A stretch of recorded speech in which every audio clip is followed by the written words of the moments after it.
Pemirsa, kasus hoax surat suara tercoblos menunjukkan bagaimana buzzer politik mempunyai peran di masa kampanye untuk mengarahkan persepsi calon pemilih melalui sebuah isu. Bagaimana menjaga pemilu 2019 berjalan damai tanpa hoax dan buzzer politik negatif. Sudah ada tenaga ahli Kepala Staf Kepresidenan hadir bersama kami di studio, Ali Mohtar Ngabalin. Selamat malam Pak Ali. Assalamualaikum, selamat malam. Waalaikumsalam warahmatullahi wabarakatuh. Terima kasih telah bergabung bersama kami di Prime Time News. Baik, saya ingin menanyakan Pak Ali, tentunya kan Anda mengikuti pengungkapan kasus hoax surat suara tercoblos, terungkap peran tersangka BBP, yaitu yang juga diyakini sebagai atau yang diduga sebagai kreator dan buzzer dari hoax tersebut, dan belakangan diketahui BBP ini juga menautkan kicauan pertamanya kepada 4 politisi. Betul. Bagaimana Anda melihat semua ini? Memang ketika buzzer itu digunakan untuk kepentingan politik, tapi di satu sisi buzzer itu sebetulnya peran-peran profesional dipakai untuk bisa mendapatkan keuntungan dari sejumlah pengikut-pengikutnya yang banyak itu. Tapi ketika memasukkan narasi-narasi yang menyudutkan, kemudian mencederai orang dari kemampuan mereka mengakses sejumlah pengikutnya itu yang menjadi masalah. Karena apalagi yang kalau kontennya memang bohong, berita bohong, hoax. Ini yang ketika kemarin saya meskipun tidak secara resmi ditanya oleh kepolisian, tetapi saya mengatakan bahwa masyarakat dan saya sendiri sejak dulu memang memberikan kepercayaan. Karena tidak mungkin kita bisa mempercayai pemangku kuasa penegak hukum dan keadilan lain kecuali polisi.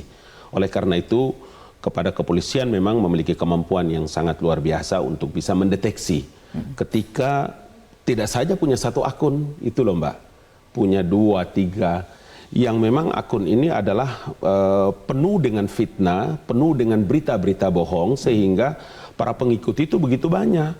Jadi ketika mereka men-tweet satu informasi yang bohong, informasi yang penuh dengan hoax, maka pengikut itu semua men-share ke seluruh grup-grup yang sesungguhnya adalah berita-berita bohong, mencederai, mendelegitimasi peran KPU yang mandiri, independen dalam melaksanakan pemilu, kemudian juga mendelegitimasi pemerintah yang hari ini Presiden begitu luar biasa dengan seluruh aparatnya. Ini sudah seberapa meresahkan sebenarnya? Anda sendiri kan juga punya akun sosial media. Saya punya akun, dan juga bagi kami ini kan terkait dalam rangka mensosialisasikan semua peran-peran capaian-capaian pemerintah dalam kapasitas sebagai tenaga ahli utama kantor staf Presiden. Kita perlu menyampaikan kepada publik. Tetapi memang di sosial media itu kan yang narasinya normal, positif, itu tidak banyak diikuti oleh orang banyak. Tidak laku? Tidak laku.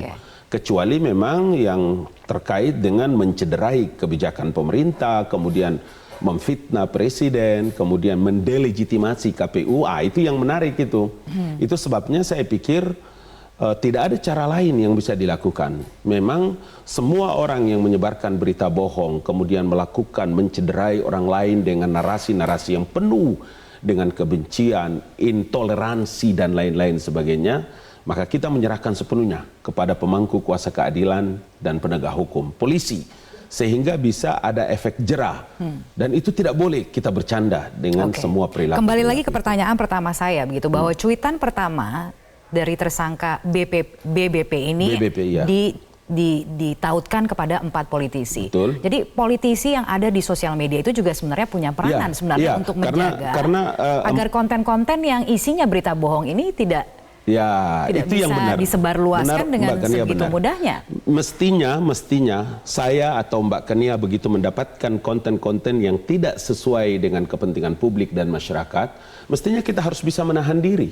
Kita tidak ikut menyebarkan berita bohong, berita yang hoax yang terkait dan bisa mengganggu kepentingan ruang publik di sosial media.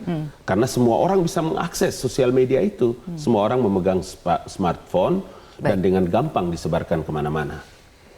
Nah, saya pikir ini tahun ini kita punya tanggung jawab yang sama. Kita punya tanggung jawab moral untuk memberikan pembelajaran kepada masyarakat lebih luas terkait dengan penyebaran berita-berita bohong dan berita-berita yang bisa mengganggu situasi keamanan baik di media sosial maupun di masyarakat umum. Baik, terima kasih Pak Ali telah bergabung bersama kami di Prime Time News. Selamat malam.